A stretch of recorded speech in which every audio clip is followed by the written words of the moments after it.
Good morning, everybody. Welcome to the webinar on the SDM Contaminated Land System. Hopefully you can all hear me. We're still waiting for a few people to join the webinar. It's not quite 11 o'clock yet, so we're just going to give people a few more minutes, hopefully, to join in, and we'll get started. I'll come back to you very shortly.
Hello, everybody. Welcome to the STM webinar on contaminated land data management.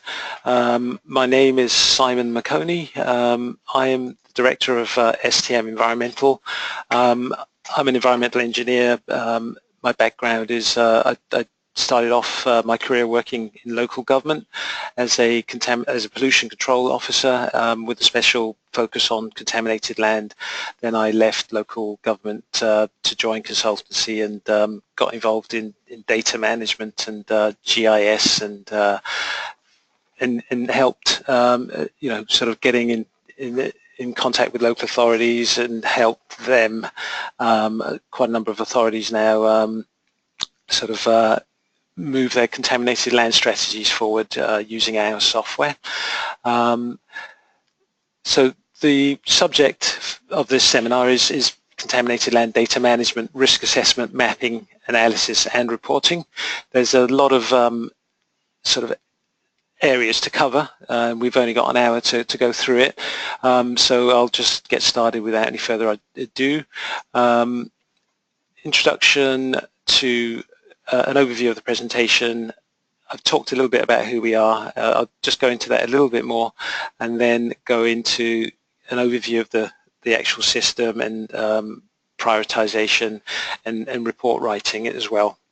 We're a small company based in southwest London, and areas of, the main areas we focus on software development, environmental software, data management, risk assessment and modeling, and we also now undertake a sort of phase 1, phase 2 desktop studies, risk assessments, the whole lot. We do that for public sector as well as private sector organizations.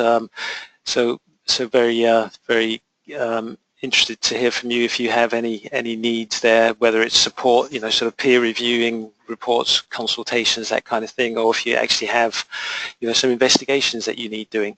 And we've also got an environmental permits module, which is steadily sort of growing in user base, and we also do environmental management systems. as I say, just an overview there. We're working currently with over 80 local authorities across the UK, mostly in the area of contaminated land.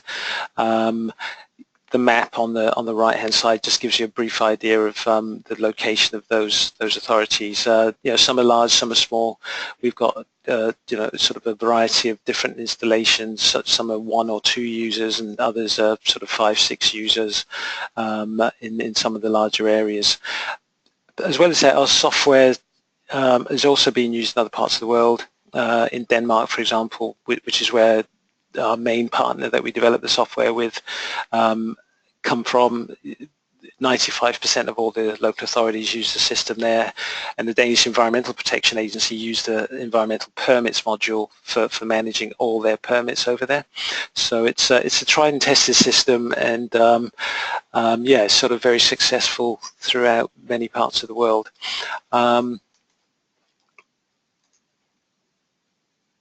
Why choose SDM? We've got a proven track of working with local authorities. That's what we do. That's the core of our business. Basically, your success is our success. Working, we small companies, so word of mouth is extremely important to us, and so we, customer service we try and provide is hopefully second to none. Most importantly, we're trying to build relationships with our clients. Most of our local authority clients have been with us for well over 10 years, so they're proud to say that, and continuously work hard on that. Now let's just get into the software. What is GeoEnviron?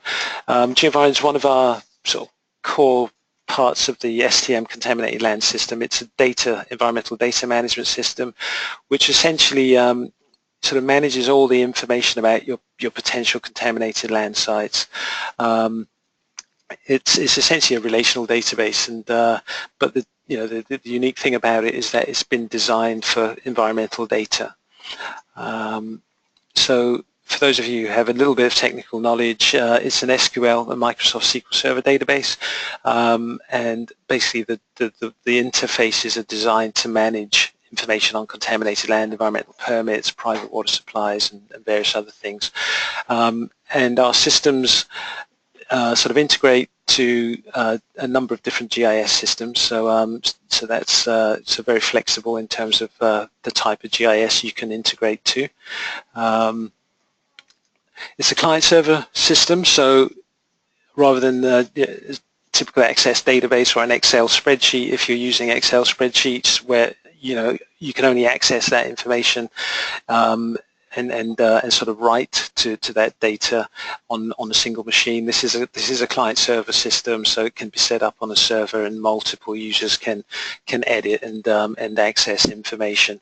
We actually have in Denmark, Copenhagen Council have a 300 user license there, so that's the kind of scale that you can go up to.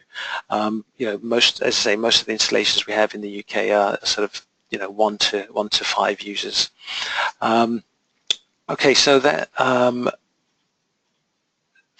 kind of introduction to the software. I'll come back to risk assessment a little bit later. So what we'll do, we'll just go into the actual software, and I'll start off and introduce you to the database. This webinar is kind of aimed primarily at those authorities that still haven't managed to really get a grip on their data in terms of contaminated land sites and prioritize their data. Now, it may be that you've joined the authority recently and you're picking up someone else's work, and maybe that person sort of understood exactly had developed their own little method of managing information, and but maybe that doesn't necessarily translate across very easily to new people when they're coming across. And they're the types of sort of typical users or new authorities, new clients that we're picking up. Or you might be in a situation where you've got a prioritization system that was done maybe 10 years ago or whatever, and hasn't been updated since, and you're looking to update the prioritization system. there may be a number of reasons. Recently we picked up an authority that actually they lost their contaminated land officer, and there was a big gap, I think, of a few years, and they actually have no data. They've got no information on contaminated land, and I don't know how they managed to survive sort of 3-4 years without any information in terms of planning consultations and things. But yeah, we're having to essentially build up their database for them of information and get them back on track. So I'm gonna this demo is going to be fairly sort of basic and not too involved, but hopefully just go through the basics of setting up a database and prioritizing your sites and being able to respond to consultations efficiently and effectively. Okay, so the first component of that is a database management system. By the way, I should have said this earlier, but we're going to have for the most part, the session is going to be muted, but if you have any questions as I'm going along, by all means, you've got a question option at the bottom of the control panel where you can type in your questions, and we'll keep an eye on those and try and answer them as we're going along. Right, so logging onto the database, you got two options. You can log on with Windows, or you can use a username and password. So that takes me into the system, and this is what we call the start page. And if there's a number of options here, different modules. I can view active cases. So these are cases that I've got ongoing. There might be planning applications. There might be environmental searches and things that need to be carried out. So you get an officer diary, in other words, which is incredibly useful. It just gives you an overview of your current workload, and you can break that down by case officer, or if you're a manager, you can view all the incoming cases that you've got going on. There is also a dashboard associated with this. And again, there you can, if you want to see some graphics in terms of the data, you can do that as well. But essentially, for contaminated land, we have two modules. One that we call the Contaminated Land Investigation submodule, and that's the module that manages all the potential Part 2A site data. And then we have a module that we call Case Management, Contaminated Land Case Management, which manages sort of the reactive workflows. So that's your planning consultations, your environmental inquiries, and the like. So what I'll do, I'll go into the Part 2A submodule first. So if I just double click on that opens up that module there. And so you're seeing the full system in terms of the Part 2A module there. I'll retrieve a little bit of data just to make it look a bit realistic. So that's one of the first things, is that compared to an Excel spreadsheet, your database is searchable. So you can hit the retrieve button, and if you want, without typing any information in, and you get a list of all the potential contaminated land sites that you've got recorded in your database. By the way, this is a demonstration database purely for demonstration purposes. So any information in there is purely fictional and won't necessarily make sense. So just bear that in mind.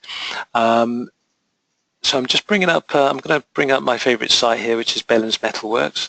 So once I double click on that site becomes the active site, and we can then view all the information associated with it. So we've got a site called Bellams Metalworks. We've got the location information, and here we've got some basic information in terms of the planning status, whether it's been remediated, whether it's a special site. Now, a lot of these fields you can customize, so that rather than it saying remediation status, you can have that give you, you can use that field for any other purpose. And where you've got fields with buttons associated with the field. It means that you can click a box, you can click the button and bring up a list of options that you can enter into the field. So they're what we call validated fields. So this just helps keep your data consistent, and which means you can search on those fields consistently and efficiently. So if I wanted to find all the sites that had been remediated under planning, for example, I could just put that as my search criteria and hit retrieve, and we've got 2 records in this test database. Okay, so so that's another benefit of having your data in a database and having it searchable. I'll just bring back my favorite site, which was Bellams. So here I'll do a search, and that brings up the record. So what we've got is in the top section, we've got the key information about the site, and also in the bottom right-hand corner, as you see there, we've got some risk scores. So the system's risk assessed this site as well, and we can see that it's actually a category 4 according to this, and these are scores in terms of human health risk. And this 13 relates to the combined risk from of human health, ecology, surface water, and groundwater. I'll go into that in a little bit more detail later on. But what we'll see here as well is the history of the site. So we've got the site use history tab here, and we can see that this site has been an electroplating works from 1967 to 1978. But what we can see here is that we've got 3 pages of information here, so I can scroll down and I can see that actually it was also a garage filling station from 1950, and previous to that it was an asbestos manufacturing work, so pretty nasty site here. One of the nice things you can do with the system as well, built into the system, you've got the industry profiles, the former DOE, Department of Environment, wonderful industry profiles. We've scanned all of those in, and essentially you've got that information readily available as soon as you attach a profile to a site. And again, this is a code field, so it means you can click the button and you can assign any industry profile you want to the site. And typically what we try and do is, each and every site gets hopefully a DOE profile. If it doesn't fit into one of those profiles, then you can create custom profiles to suit your needs. Okay. As well as that, these will also, you can actually also link directly to the individual profile as well, if you actually want all the detailed information on that particular industrial use. Okay, so that's useful sort of data in the site history. The Part 2A module tries to kind of look at the whole life cycle of a site. So you have the site inspection. So when you go out and you do your inspections, your walkovers, the information that you gather can be stored into the system as well. And information on geology, made ground, if you've got abandoned materials and storage tanks on the site, all of that information can be captured and stored. So you're building up a picture of your site. You've got facilities for storing information such as desktop studies and remediation, site investigation reports. So all your document management can also be handled. So essentially it's just a link to a document which you can click on, and as I say, don't worry too much about the actual content here. This is just a demonstration, but you've got all your, as I say, you can link to as many documents as you want. There are no limits. So this tab is very useful for, as I say, just all the milestone events that occur on the site, and gives you one port of call for that type of information. The next 2 tabs are to do with the risk assessment. So we've got what we call the stage 1 risk and the stage 2 risk assessment. So there's 2 levels of risk assessments. Most people just stick with the 1 level, but there is a 2nd level if you want to go into that. And as I say, I'll come back to that a little bit later. If your site happens to be a waste disposal, you can record pretty much every sort of key bit of information about it. Protection zones, this just tells us a little bit about the potential receptors and is again a part of the risk prioritization system, which I'll come back to.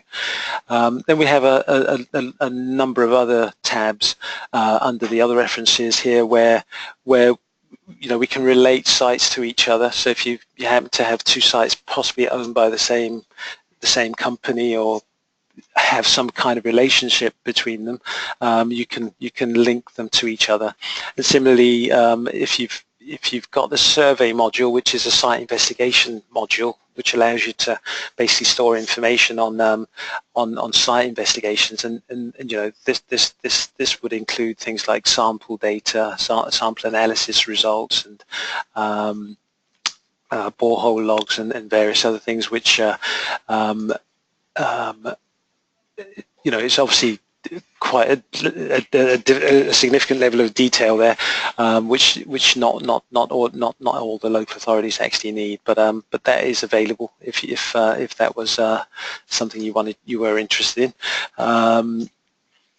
We've got document links. This is similar to what I showed you just a little bit earlier on the site events. What this is just basically a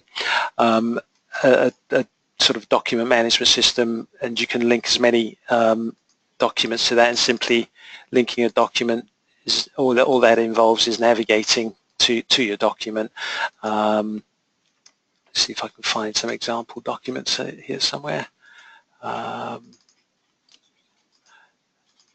navigating to your document there and attaching your document, and what happens is you get the path to the document in there, and you can then describe the document. So essentially, yeah, you're sort of linking all your information, your key information, to your records. So you have this one port of call when somebody rings up with an inquiry or whatever, and you need to you want to find out some information. Contacts, so if you happen to know who the relevant persons were, you can record that information, or if there's consultants associated with the site investigations, etc. Budgeting as well. A number of authorities have used the budgeting system to account for funding that they've received and for site investigations they've undertaken. So you've got the and that's transparency and I think accountability that DEFRA, when they had some funding available, were very keen on. You can use that for a number of other things as well. So if you're doing environmental searches and things like that as well, you can keep financial records there as well. Cost accounting.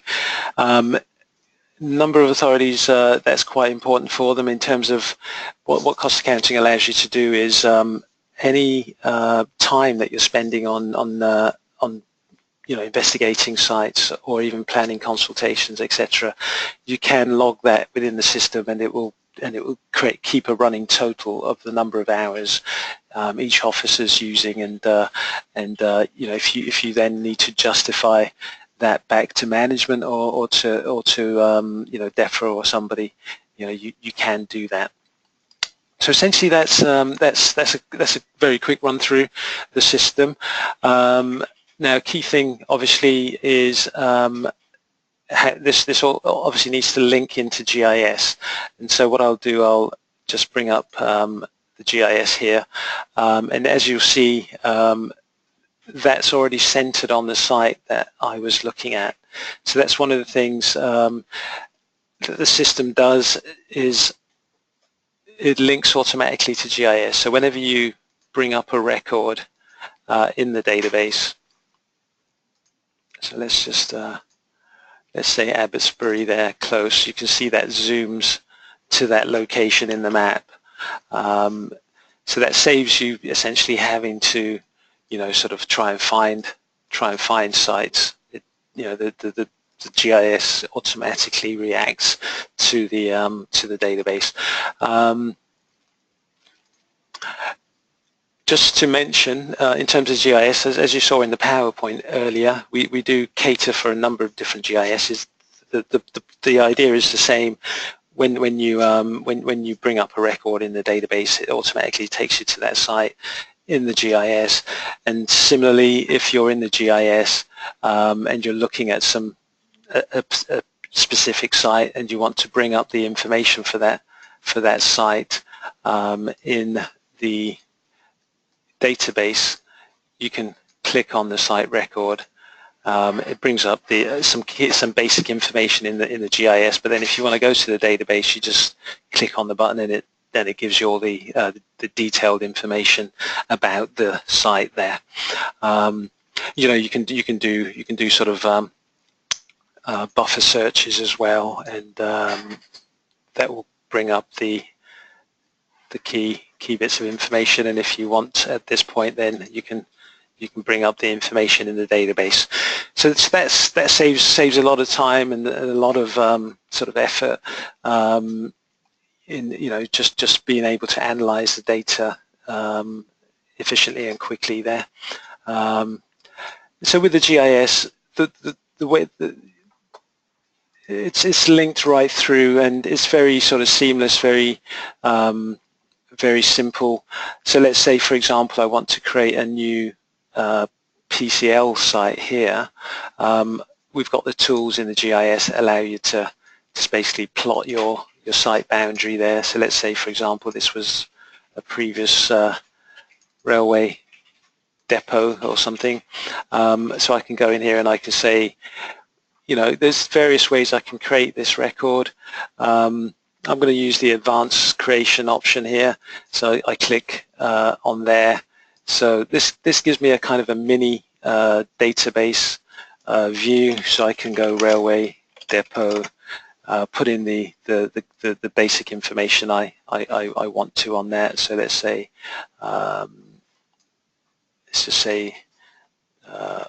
land off Longford River.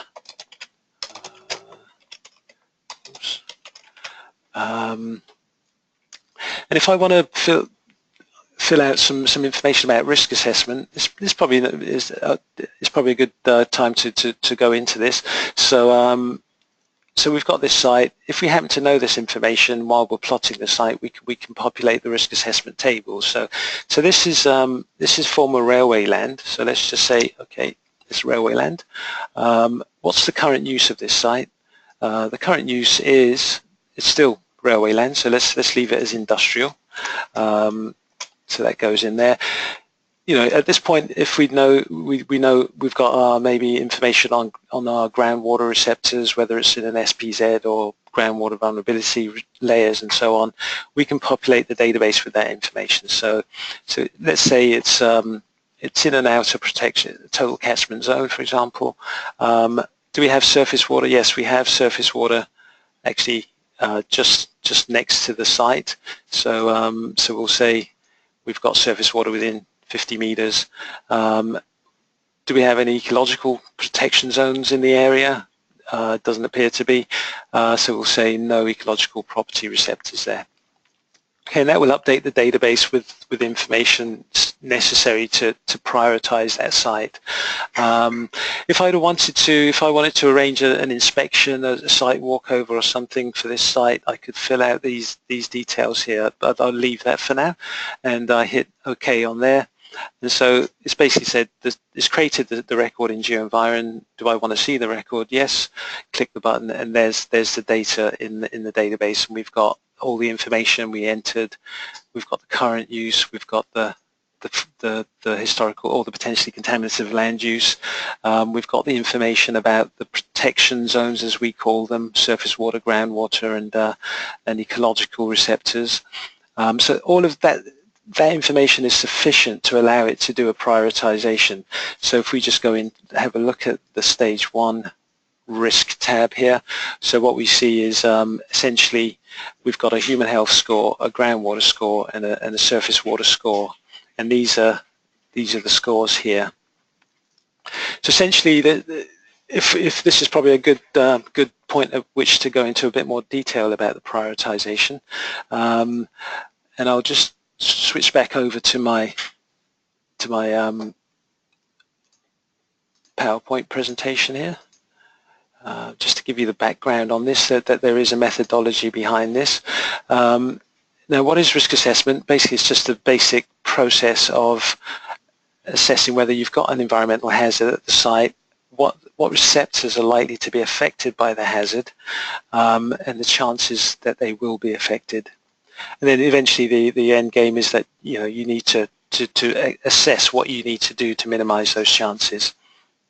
Okay, so that's what we're doing here, and essentially by putting in the potential contaminated land use into the system, we're assessing the presence of an environmental hazard.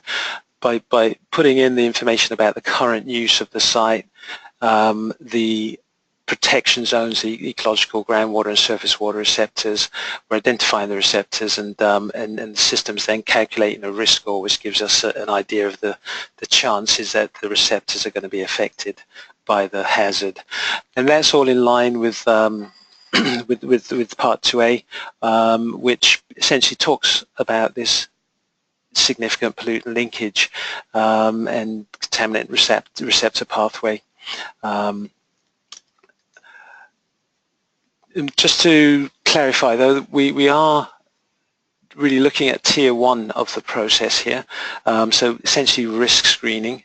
We're not going into doing any quantitative risk assessment. It's just tier 1 risk screening. This allows us to essentially look at a number of sites that we've got in our area and prioritize them, so we can then decide which sites we need to go forward into a tier 2 generic quantitative risk assessment. Okay, so that's very important. So the prioritization methodology, as I mentioned earlier, it's a 2-stage process, although a lot of authorities are happy just to stick to the 1 stage. That does the trick. Essentially, stage 1 involves gathering as much information as you can about your sites, essentially doing desk studies on them. And as you saw, we essentially put in the hazard and the sensitivity and the receptors, and behind the scenes the system's allocating sensitivity scores to the information we're putting in. And based on that, it essentially just calculates a stage 1 risk score. So very simple algorithm, a profile hazard score times a receptor sensitivity score gives you the stage 1 risk score. So nice and easy, nice and transparent. And that gives us the stage 1 priority listing. Now, if we were lucky enough and DEFRA still had some funding, you would then look at that prioritization listing and decide which of those sites you need to get out and start doing investigations on. And that's where the stage 2 would come in. And essentially that gives you would then go out and do some site walkovers and limited sampling, that kind of thing, plug that information back into the system, and the system would then give you an action prioritization program. Okay, so that would actually, so your high risk sites from your stage 1, you subject them to walkovers and sampling, and based on the results of that, you'd have an action program for full intrusive investigations. Okay, so that's the idea behind it. I'll just skip these slides. It's just essentially to show you that, again, as I say earlier, there is a clear methodology behind it. With the stage 2, it's looking through a lot of factors such as toxicity and mobility, and inhalation-related hazards. This little flowchart is just giving you an idea of how the stage 2 process looks at the exposure assessment and the pathways. So you have the source, at this point in the exposure assessment, we're looking at the individual contaminants and, what kind of properties they have, whether they're volatile, non-volatile, where they're located in the soil horizon, and the sensitivity of the current land use as well. So all of these factors kind of combine together to give you either a medium, high, or low priority score for your site.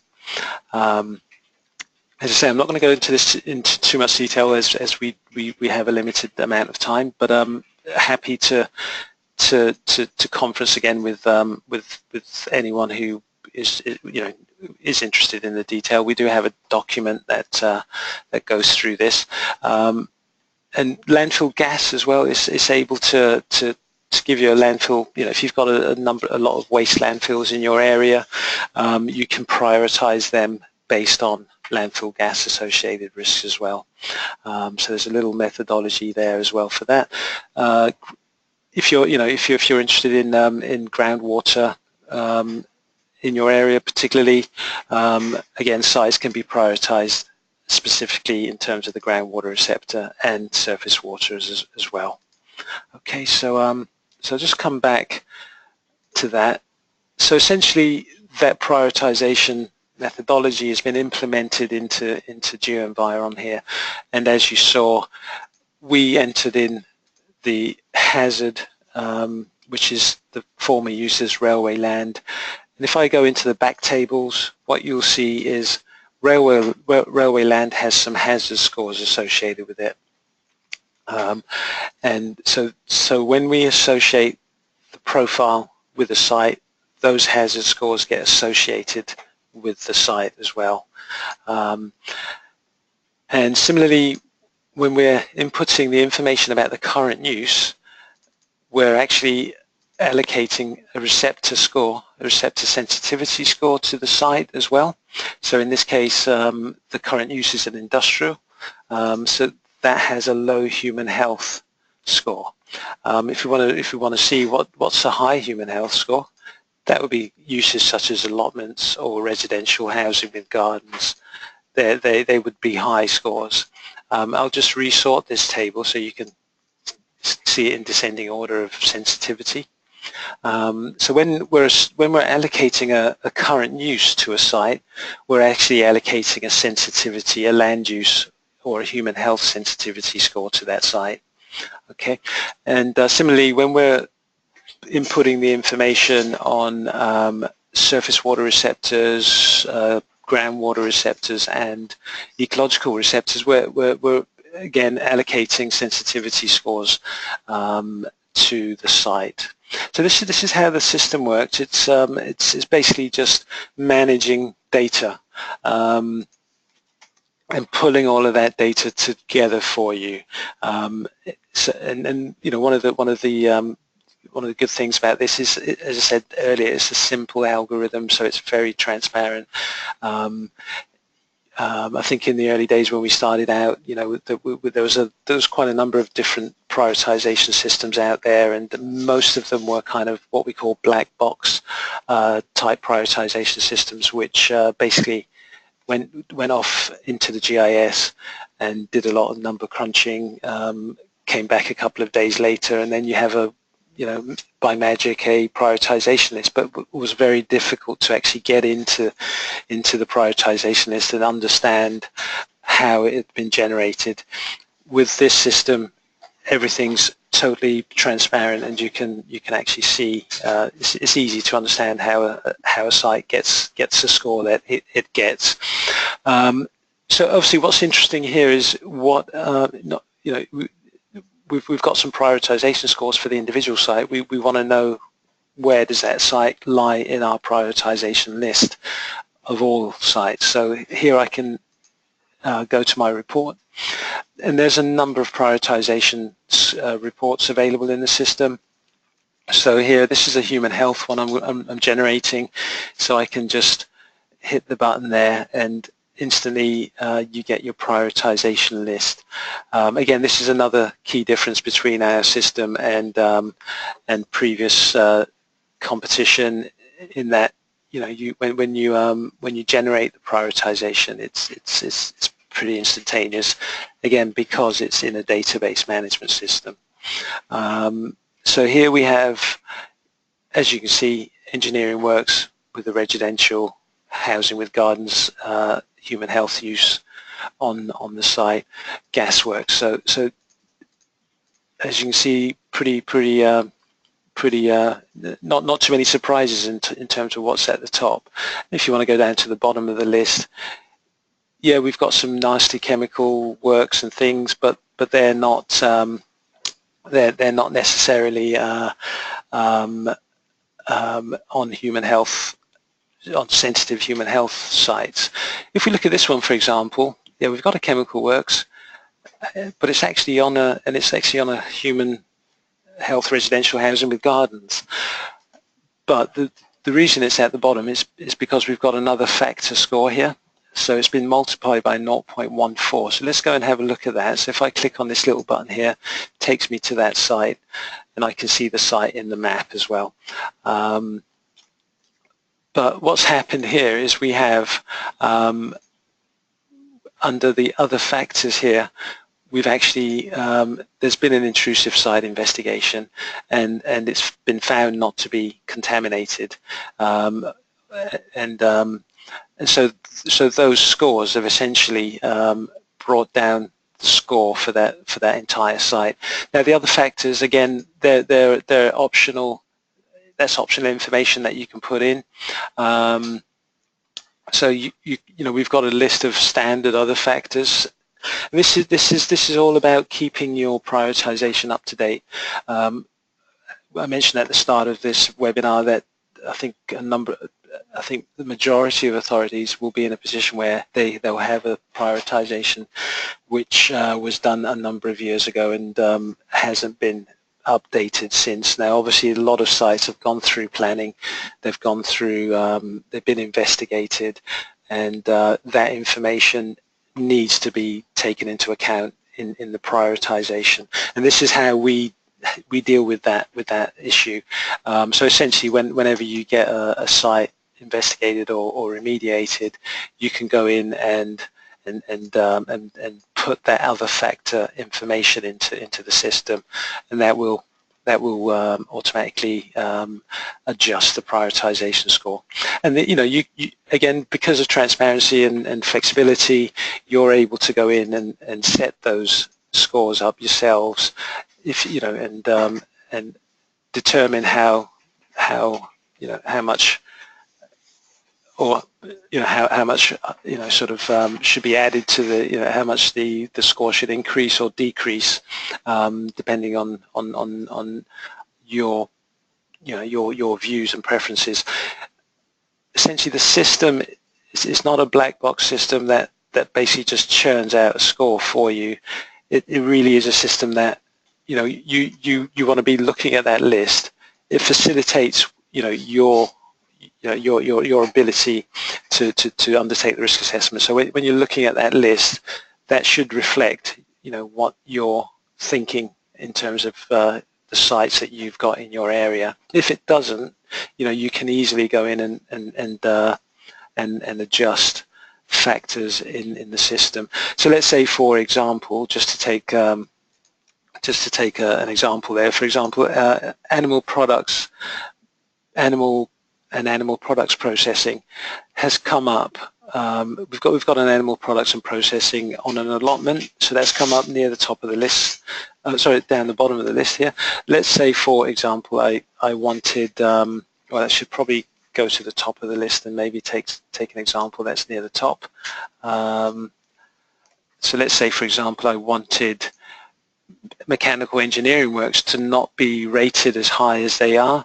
I could go into the mechanical engineering works profile and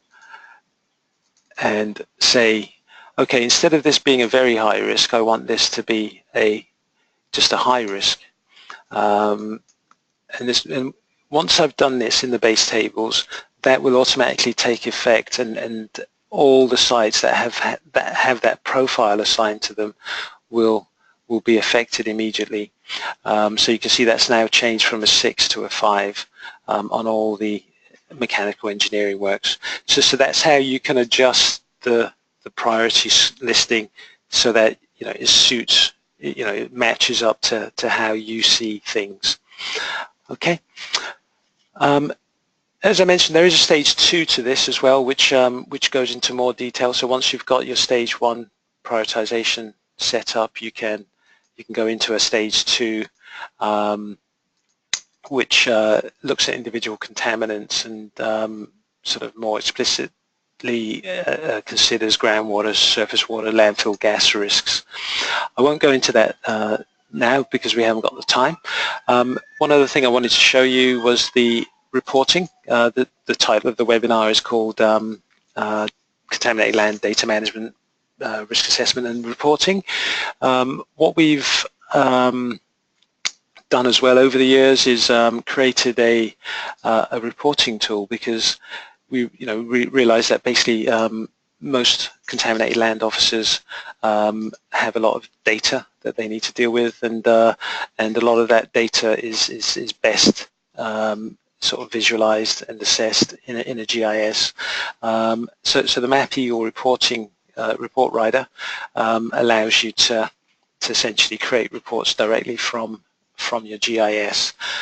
So I'll switch over a little. Hopefully, if we have a little bit of time left, I'll just show you how it works in ArcGIS as well. But here we've got what we call, this is a MapX based GIS, which is a MapInfo product. So those of you that use MapInfo, this is the system you'd be using.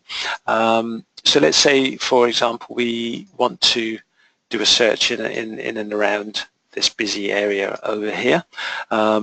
Somebody's either for a planning application, or it could be your somebody's putting in an environmental search. Whatever the reason, you need to know what there is at this location. So I've just digitized the site boundary, and the report writer goes away, and I've pre-programmed it, told it to search through all these layers that I've got here, and different distances for different things. Okay, so which is a typical sort of scenario, and it's telling me that it's found features on all of these layers here, but it hasn't found anything on the layers down here. So at this point I can say, well, yes, I do want to search. So a search report.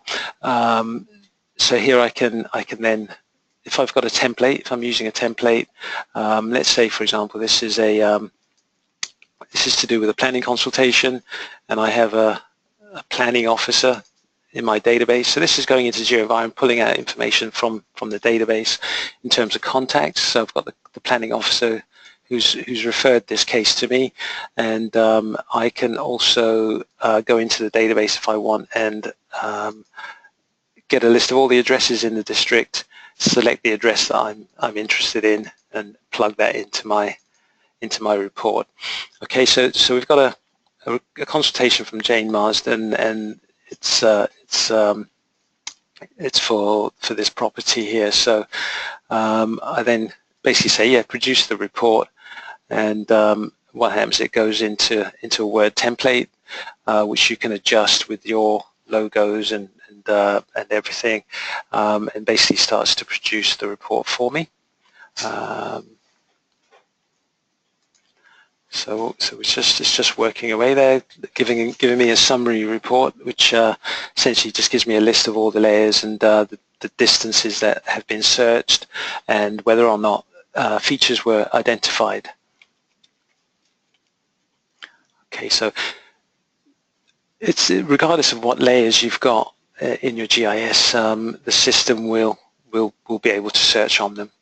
Okay, so that's finished what we call the summary report, and I can then say, well, I want a detailed report, and what it does there is basically go through into each and every layer where it's identified features, and give me a breakdown of what it's selected on each of the layers. Okay. We've also got it here going into the database and pulling through some information from the database, which is probably a little bit too much information, but you can do that. The report writer can go in and essentially bring through information from the GeoEnviron database as it's running.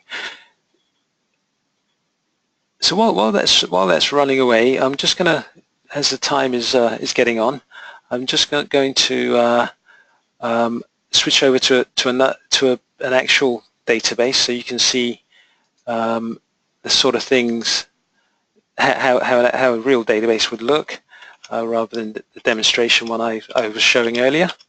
So I'm just going to log into this database here.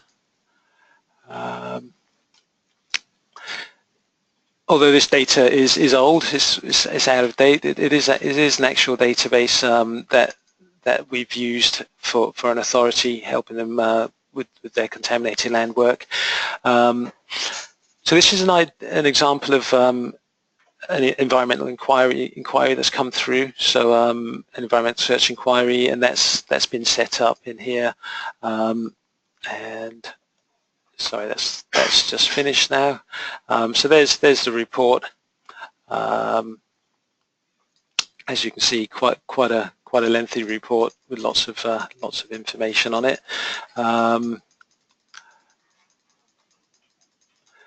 That's all been done automatically. So if we come back to the report writer, so that's finished the report. I have the option as well of, so it's generated the PDF for me as well. Now if I wanted, I could update the database with this information. So if I just go back in here, and as you saw earlier, I can now create a record within the database. Let's say this was a planning consultation, so I've done my search of the area, and that's created a planning consultation polygon in my map. I can then create the actual case in the database. So here I have, let's just have a look here. Where's my planning comments there? So just need to make sure the bits in red are filled out, and there's the planning officer that sent me the consultation. So once I've got all those bits filled out, I can click OK, and basically says, yes, the site's been created in GeoEnviron. Do you want to view the record? Yes. So there's, I've got the other database which I opened up earlier. Let me just shut that down. So where's that other record there? I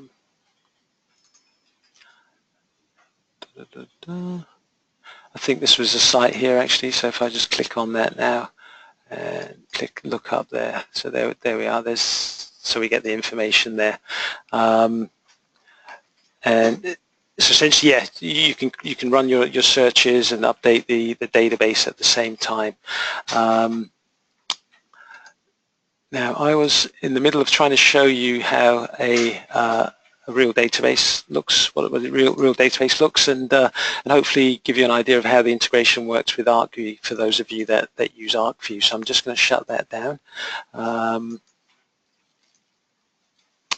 and open up this database again. So as I said, this is your officer diary that gives you a list of all the active cases that you've got ongoing, and here I've got the Arcview GIS open. Now,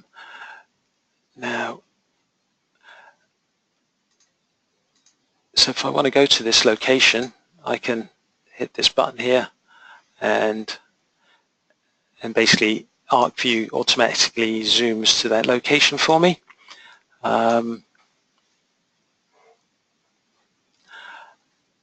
And if we zoom out a little bit here, what we should see is this is going to be a little bit slower because it's using web mapping services. So and obviously being on the webinar, it's going to be a little bit slower. But essentially, if we zoom out a little bit more, what we've been doing on this database is obviously we've got all the potential contaminated land sites all plotted. We plot each and every site investigation report that comes through into the authority for a planning consultation. So immediately when we're looking at a site, we can see whether or not there's been a site investigation. So that's the brown polygons. The green polygons are planning applications.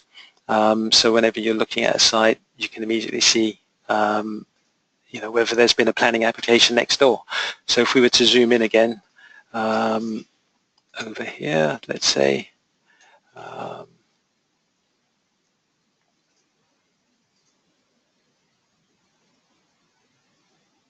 so here you can see there's been quite a number of planning apps. So if I want to, for example, look up one of these, I can just click on the button there, click GeoEnviron lookup, and that brings up that information about that planning application.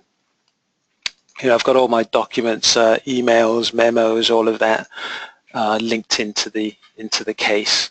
And similarly, if, there's been a site investigation here. Actually, I just need to switch over to the searches, where we've got some searches here.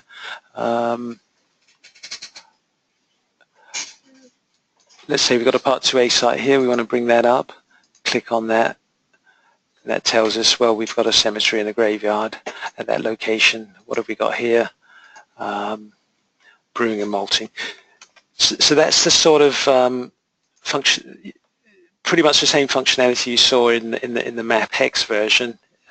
In Arcview, we have a couple of toolbars. We have a GeoEnviron toolbar, an extension that sits in Arcview, and basically allows you to do all of the things that I just did in the MapX there. So for example, in Arcview, one of the things you might find is that when you're trying to draw polygons, just a simple thing of adding sites into your map can be complicated in Arcview. So we've actually sort of simplified that process. So if you want to draw a new site record, you just click on the little pencil tool, and then you can basically, it puts the layer into editable mode, and you can then basically draw your record.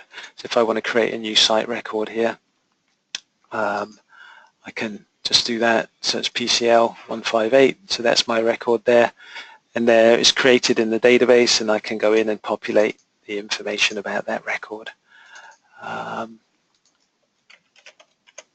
If I wanted to, I could have done it the way I showed you earlier, by just using the advanced option.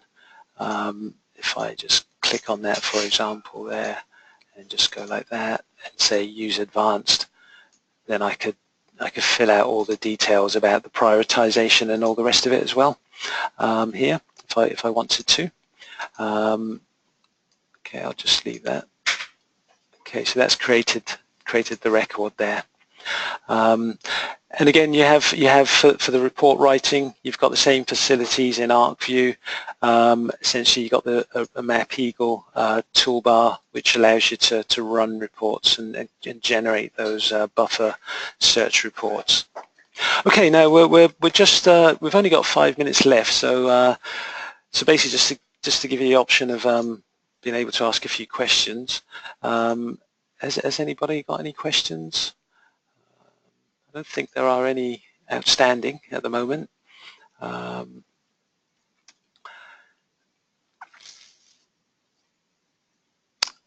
Okay, I mean, please feel free to get in touch if you if you would like to get some more information about the software. Okay, I can see we've got a question come through. We already have many databases within Arcview, within ArcGIS. Could these be imported? Good question, thank you. One of the things we do as part of the setup process is we basically take all your information, bring it all together and import it into the system so that essentially it's ready for you to go. We recently just done a job for a district council, Selby District Council up in Yorkshire.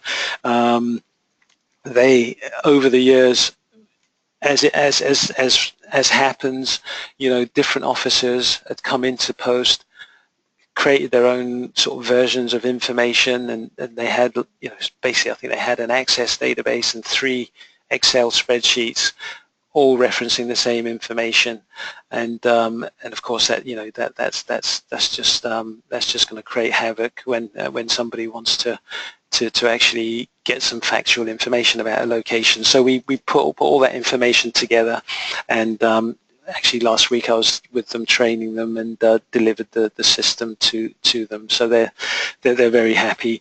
But yeah, so we can certainly, as part of the service, that is standard. We take all your data, bring it into the system, populate it, get the system installed. We'll liaise with your IT department, get all of that sorted out, and then a 2-day training session, teach you how to use the system, and basically you're ready to go then. Okay. Actually, there's another question.